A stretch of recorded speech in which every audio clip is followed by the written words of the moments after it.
பேசலாம்.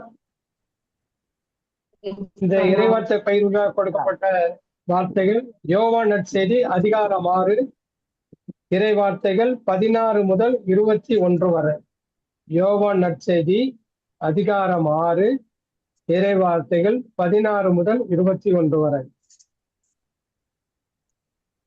மாலை வேளையானதும் இயேசுவின் சீடர்கள் கடற்கரைக்கு வந்து படகேறி மறு கரையிலுள்ள கப்பர்நகூமுக்கு புறப்பட்டார்கள். ஏற்கனவே இருட்டிவிட்டது. இயேசுவும் அவர்களிடம் அதுவரை வந்து சேரவில்லை. அப்பொழுது பெருங்காற்று வீசிற்று, கடல் பொங்கி எழுந்தது. அவர்கள் 5 அல்லது 6 கிலோமீட்டர் தொலை படகு ஓட்டியபின் இயேசு கடல் மீது நடந்து படகருகில் வருவதைக் கண்டு அஞ்சினார்கள். இயேசு அவர்களிடம், நான் தான், அஞ்சாதீர்கள் என்றார். அவர்கள் அவரை படகில் ஏற்றிக்கொள்ள விரும்பினார்கள். ஆனால் படகு உடனே அவர்கள் சேர வேண்டிய இடம் போய் சேர்ந்து விட்டது. இது கிறிஸ்துவின் நற்செய்தி. கிறிஸ்துவே உமக்கு புகழ். Praise the Lord. இந்த வாசிக்கப்பட்ட இறை செய்தியானது ஒரு ஸ்பிரிச்சுவல் எழுச்சியை ஏற்படுத்தக்கூடிய இறை வார்த்தை.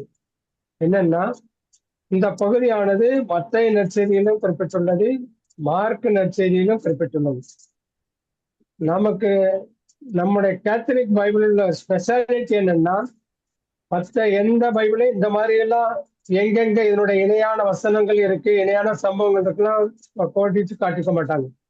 ஆனா நமக்கு ஒவ்வொரு பிரிவா பிரிச்சு இதே நிகழ்வானது மத்தேயு நற்செய்தியில என்ன சொல்லியிருக்காரு, மார்க் நற்செய்தியில என்ன சொல்லியிருக்காருன்னு அங்கேயும் குறிப்பிட்டு விட்டுருங்க.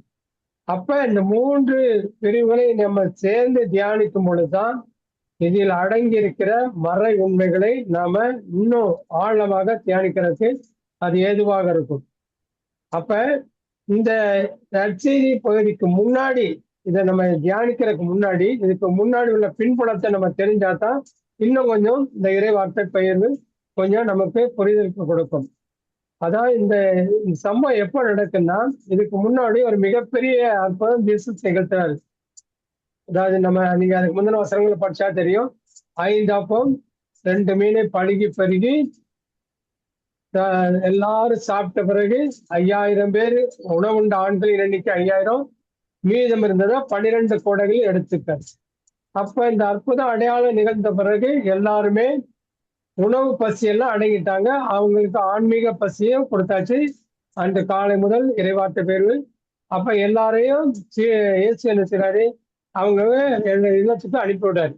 அப்ப சீடர்களே, நீங்க உடனே பெத்சாய்தா போங்க அப்படின்னு சொல்லிட்டு ஜீசஸ் எங்க போறாருன்னா ஒரு மலைக்கு போறாரு. எதுக்காக மலைக்கு போறாரு? தெரிஞ்சவங்க சொல்லலாம். அட்மிட் பண்ணிக்கோங்க. பிரதர் எதுக்காக மலைக்கு? பிதாவோடு உரையாட போனார். அவருக்கு கிடைச்ச ஆசீர்வாதங்களுக்கு அந்த அப்போ நிகழ்ச்சியதுக்கு நன்றி சொல்வதற்காக இயேசு வந்து மலைக்கு போறாரு. ஏன்னா அவர் தனிமையில இயேசு கடவுளோடு அதிக உறவாடுவதில் அதிக நேரத்தை செலவிட்டார்.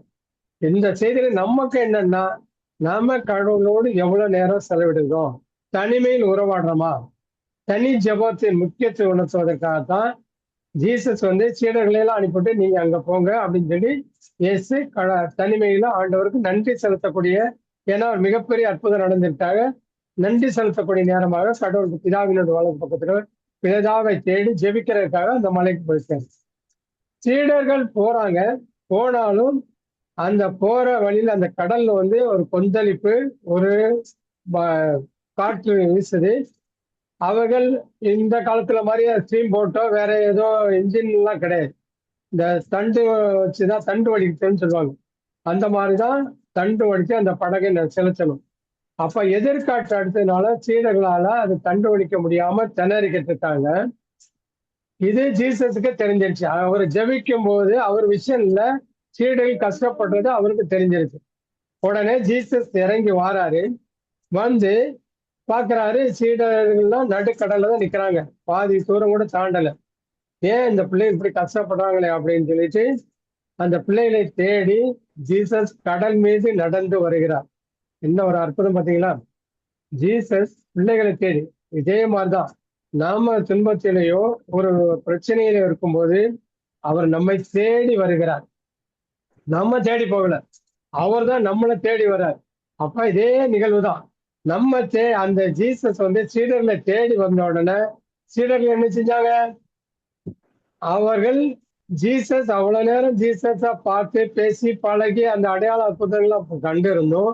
ஜீசஸ பார்த்து என்னன்னு சொல்றாங்க? பேய்ன்னு சொல்றாங்களாம்.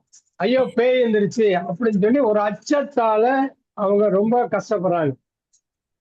ஏன் அஞ்சுறாங்கன்னா, நம்மளும் துன்பம் வரும்போதுலேருந்து நமக்கு என்ன செய்தினா, நம்மளும் துன்பங்கள், சோதனைகள், நெருக்கடிகள் வரும்போதும் நம்மளே கடவுளை நம்ம விட்டு விலகி விட்டான்னு சொல்லி ஒரு பயம் வந்துருது. பயம் வந்துருதுன்னா எல்லா பிரச்சனைகளும் ஓடோடி வந்துருது. அப்ப இந்த பயம், கவலை எல்லாம் வந்த உடனே ஜீசஸ் அவரோட வந்த உடனே பேதுரு என்ன சொல்றாரு? முதல்ல பயந்தாரு. அதுக்கு பிறகு ஜீசஸ பார்த்து, இயேசு அப்படியா, நீங்க கடல் மீது நடந்து வரீங்கன்னா நீங்க கட்டளை எடுங்க, நானும் நடந்து வரேங்க. ஜீசஸ் ஒற்ற வார்த்தையில வா அப்படின்னு சொல்றாரு. இயேசு பேதுரு கடல் மீது நடந்தார். எப்ப நடந்தாரு? ஜீசஸ பார்த்துக்கிட்டே போகும்போது கடல் மீது நடந்தார். சூழ்நிலை பார்க்கல, கொந்தளிக்கிற காற்றையும் பார்க்கல, கடலையும் பார்க்கல, எதையுமே பார்க்கல. அவர் எல்லாம் அவரை நோக்கி பார்த்தோர் மகிழ்ச்சியால் விழுந்தனர், அவர்கள் முகம் அவமானத்திற்கு உள்ளாகவில்லை என்றுதான் பைபிள் சொல்லுது. அப்ப அவரை நோக்கியே பயணித்துக் கொண்டிருக்கிறார். ஜீசஸ் கடல் மீது நடக்கிறார், பேதுரு கடல் மீது நடக்கிறார். அவர்கிட்ட நம்பிக்கையோட தான் போறாரு. இருந்தாலும் ஒரு செகண்ட், ஒரு பிராக்ஷன் ஆஃப் செகண்ட் ஒரு அவநம்பிக்கை சூழ்நிலையை பார்க்கிறாரு. கடல் கொந்தளிக்குது. கடல் கொந்தளிப்பு பார்த்தா ஐயோ சாக போறேனே அப்படின்னு சொல்லி அலறாரு. உடனே ஜீசஸ் கையை பிடிச்சு தூக்கி விட்டார். தூக்கி விட்டு, அஞ்சாத, பயப்படாத, நான் உன்னோடு தான் இருக்கேன், ஏன் இந்த மாதிரி நம்பிக்கை இல்லாம இருந்த அப்படின்னு சொல்லி பேதுருவை சேர்த்துக்கிறார். இதுல உள்ள ஒரு ஸ்பெஷல் வசனம் என்னன்னா, தொலையை ஓட்டி இயேசு படகில் நடந்து படகிற்கு வருவதை கண்டு அஞ்சினார்கள். இயேசு அவர்களிடம் நான் தான், அஞ்சாதீர்கள் அப்படின்னார். இந்த நான் தான் என்கிறதுக்கு ஒரு ஸ்பிரிச்சுவல் மீனிங் ஒண்ணு சொல்லுவாங்க. அதாவது இந்த நான் தான், ஐ ஆம் ஹூ ஐ ஆம் அப்படிங்கிறத ஆங்கிலத்தில் சொல்லுவாங்க. அது என்னது நான் தான்? இந்த வார்த்தை எங்கேயாவது இதுக்கு முன்னாடி நம்ம கேள்விப்பட்டிருக்கோமா? விடுதலை பயணம் 3:14 இதே சம்பவம் சொல்லுது. அதாவது மோசே இஸ்ரேல் மக்களை கூட்டிட்டு வர்றதுக்கு அனுப்புறாரு. அப்ப மோசே கடவுள்கிட்ட கேட்கிறாரு, அப்ப நீங்க கடவுள் தான் அனுப்பியிருக்கீங்கிறது இஸ்ரேல் மக்கள் கேட்டா, நீங்க யாருன்னு கேட்டா நான் என்னன்னு சொல்ல அப்படின்னு சொல்லி மோசே கேட்கிறாரு. அப்ப ஜீசஸ் சொல்றாரு, கடவுள் சொல்றாரு, இருக்கின்றவரா இருக்கிறவர் நானே, இருக்கிறவர் நானே அப்படிங்கிறார். அப்ப ஜீசஸுடைய பேர், அப்ப கடவுளுடைய பேர் என்ன? இருக்கின்றவர் நானே என்று சொன்னால் போதுகிறாரு. இந்த பிராமிஸ் இன்று சீடரிடம் நினைவூட்டப்படுகிறது. அப்ப அந்த இருக்கின்றவரா இருக்கிறவர் நானே அப்படிங்கிறதுதான் இயேசு பெயர். அதை நினைவூட்டுறதுக்காகத்தான் இங்க அதே வார்த்தை சொல்றாரு. அவர் படகு இயேசு அவர்களிடம் நான் தான்ங்கிறதுக்கு மீனிங் அதுதான். நான் தான், அஞ்சாதீர்கள் அப்படின்னு சொல்லி அவங்கள சீடர்களை உற்சாகப்படுத்துறார். அது அடுத்த கடைசி வசனம் பாத்தீங்கன்னா, அவர் ஏறி அவரை படகில் ஏற்றிக்கொள்ள விரும்பினார்கள். ஆனால் படகு உடனே அவர்கள் சேர வேண்டிய இடம் போய் சேர்ந்து விட்டது. இதுக்கு ஒரு ஸ்பிரிச்சுவல் மீனிங் உண்டு. அதாவது அவங்க முதல்ல பயந்தாங்க. அப்புறம் இயேசுதான் வந்திருக்கிறார், அவருடைய மீட்பர் அப்படின்னு இயேசு படகில் ஏற்றிக்கொள்ள விரும்புறாங்க. இதே சூழ்நிலை நம்முடைய வாழ்க்கையோட ஒப்பிட்டு பாத்தீங்கன்னா, நம்மளும் பல பிரச்சனைகளை சிக்கி தவிக்கும் போது இயேசுவை நம்ம ஏற்றுக்கொள்ள விரும்புறோம். ஆனா அவர் விரும்பின உடனே நம்ம விருப்பத்தை பார்த்து அந்த பிரச்சனைகள் நம்மிடமிருந்து காணாமல் போய்விடும். ஆனால் அந்த சேர வேண்டிய இடம் போய் சேர்ந்து விட்டதுன்னா என்ன அர்த்தம்? அந்த டெஸ்டினேஷன் அடைஞ்சாச்சு.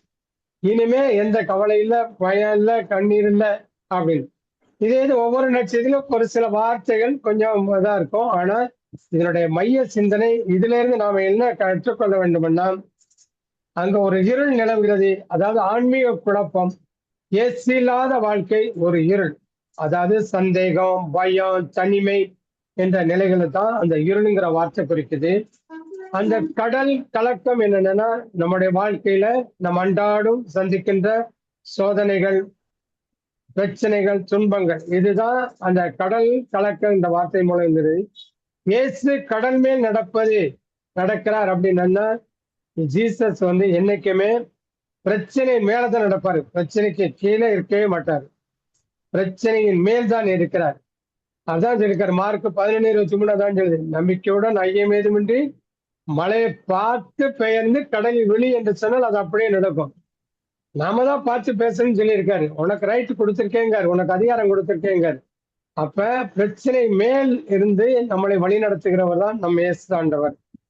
அப்புறம் அந்த பயம், நம்பிக்கை குறைவு. இயேசுவை கண்டு பயந்தார்கள். நம்ம வாழ்க்கையிலும் இயேசு உடன் இருக்கிறார் என்பதை மறந்தும் நம்ம சில நேரங்கள்ல ஒரு அச்சத்திற்கு உள்ளாகிறோம். இந்த அஞ்சாதேங்கிற வார்த்தை பாத்தீங்கன்னா திருவிவிலியத்துல 365 முறை வருதுன்னு மறையியல் வல்லுநர்கள் சொல்றாங்க. அது என்ன 365? ஒரு வருஷத்துக்கு 365 நாட்கள். அப்ப ஒவ்வொரு நாளும் நமக்கு ஏதாவது ஒரு பிரச்சனையில ஒரு பயம், கவலை, ஒரு அச்சம் வந்தாலும் ஆண்டவருடைய வார்த்தை என்ன சொல்லுது? அஞ்சாதே, நானே கடவுளாய் ஆண்டவன், நானே உன்னை வழி நடத்துகிறவன், உன்னை விட்டு விலக மாட்டேன், உன்னை கைவிட மாட்டேன் அப்படின்னு பிதா சொன்ன அதே வார்த்தைகள். அஞ்சாதே அஞ்சாதே அப்படின்னு ஒவ்வொரு நாளும் காலையில எந்திரிச்சோட நமக்கு ஆண்டவர் கொடுக்கிற வாக்குத்தத்தம் அஞ்சாதே. அதனால நம்ம எதை குறிச்சோம், நம்ம பிரச்சனை என்ன, பயம், சோதனை, வேதனை, கலக்கம், கண்ணீர் எது வந்தாலும் ஆண்டவர் உடன் இருக்கிறார், என்னை வழி நடத்துகிறார்.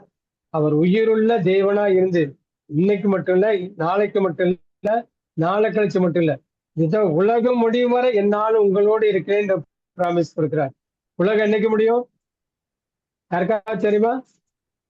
யாருக்கும் தெரியாது. உலகம் என்னைக்கு முடியும்னு அவருக்கே தெரியாது. அப்ப என்னைக்கு முடிஞ்சாலும் உலகம் முடிவரை என்னாலும் நம்மளோடு இருக்கிற ஒரு ஆண்டவர் இயேசு ஆண்டவர். அப்ப இயேசு படகுல ஏறினார். நம்முடைய வாழ்க்கை படகிலும் இயேசுவை அனுமதிக்கும் பொழுது நம்முடைய பிரச்சனைகள் நிர்மூலமாகும். அதனாலதான் சொல்றோம், இஸ்ரேலின் ஒளியானவர் நெருப்பாக மாறி அதன் தூயவர் தீக்குழுந்தாய் மாறி முற்பொருள்களையும் நெருஞ்சுமுள்களையும் சுட்டரிப்பது போல சுட்டரிக்கிறேன் அப்படிங்கிறது வார்த்தை சொல்லுது. அப்ப இயேசுவை நம்ம வாழ்க்கை படகுல ஏற அனுமதிக்கும் பொழுது நம்முடைய படகு சுமூகமாக அந்த கடல்ல பயணிக்கும். அந்த வாழ்க்கை இந்த பிரச்சனை இந்த கடல்ல நிதானமாக பயணிக்கும். எந்த விதமான அலையும் நம்மளை மேற்கொள்ள முடியாது. சரிங்களா சார்? ஆண்டவர் இந்த மையான வாக்குறுதி இந்த நேரத்தில் கொடுக்கிறார். நான் தான் நல்ல ப்ராமிஸ் வேர்டு. பிதா சொன்ன வார்த்தை. பிதா வந்து இஸ்ரேல் மக்களை வழிநடத்துறதுக்காக சொன்னதில்லை. இருக்கிறவர் நானே என்று சொல் அப்படின்னு தான் சொல்லி விடுவார். மோசகிட்ட சொல்றாரு. அந்த வார்த்தை அங்க உள்ள நிழல் இன்னைக்கு இந்த வசனத்தின் வழியாக நிஜமாகிறது. சரிங்களா? அந்த நீங்க பைபிள பாத்தீங்கன்னா தொடக்க நூல்ல இருந்து திருவெளிப்பாடு வரைக்கும் பழைய ஏற்பாட்டில் உள்ள ஒவ்வொரு நிகழ்வுகளும் பாத்தீங்கன்னா அதில் உள்ள நிழல் ஃபுல்லா இங்க புதிய ஏற்பாடுல நிஜமாக இயேசுவின் வழியாக நமக்கு நிறைவேறும். அந்த வசனங்கள்லாம் எல்லாமே அப்படிதான் இருக்கும். பல நிறைய நிகழ்வுகள் இந்த மாதிரி இருக்கு. அங்க பழைய ஏற்பாட்டு நிகழ்வுகள் அது நிழல், இந்த புதிய ஏற்பாட்டுல அது நிஜமாகிறது. ஆமென். Praise the Lord. நல்ல ஒரு இறைவார்த்தை பகிர்வாய் இந்த நேரத்திலே உங்களோடு பகிர்ந்து கொள்ள ஆண்டவர் கிருபை செய்தார். ஆவியானவர் கொடுத்த ஆவியானவருக்கு இந்த நேரத்திலே தொடர்ந்து நன்றி செலுத்துவோம். ஆமென். Praise the Lord.